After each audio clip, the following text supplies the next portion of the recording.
নমস্কার বন্ধুরা, welcome to শখের রান্নাঘর। শখের রান্নাঘরে তোমাদের সকলকে স্বাগত জানাই। আজকে আমার রেসিপি চিংড়ি মাছের ভর্তা।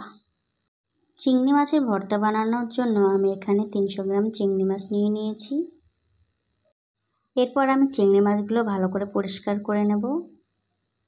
আর চিংড়ি মাছের ভর্তা বানানোর জন্য আমি এখানে 2টো মাঝারি সাইজের পেঁয়াজ নিয়ে নিয়েছি আর নিয়ে নিয়েছি 5টি শুকনো লঙ্কা।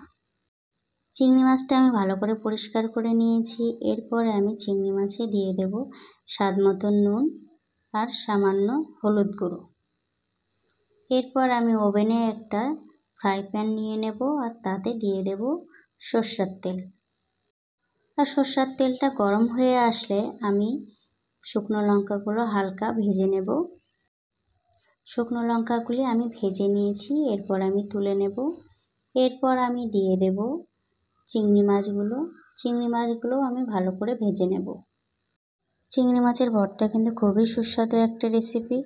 আর এই চিংড়ি মাছের ভর্তা দিয়ে কিন্তু গরম গরম এক থালা ভাত খাওয়া হয়ে যায়। এত সুস্বাদু এই চিংড়ি মাছের ভর্তা। চিংড়ি মাছটা আমার ভাজা হয়ে গেছে। এরপর আমি চিংড়ি মাছগুলো তুলে নেব।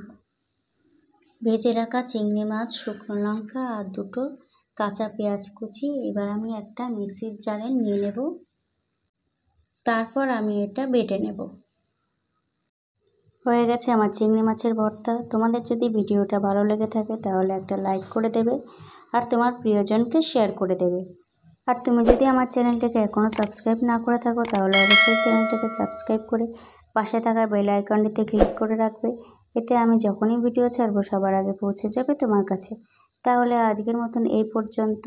দেখা হচ্ছে অন্য কোনো রেসিপি নিয়ে। সবাই ভালো থাকবে, সুস্থ থাকবে। নমস্কার।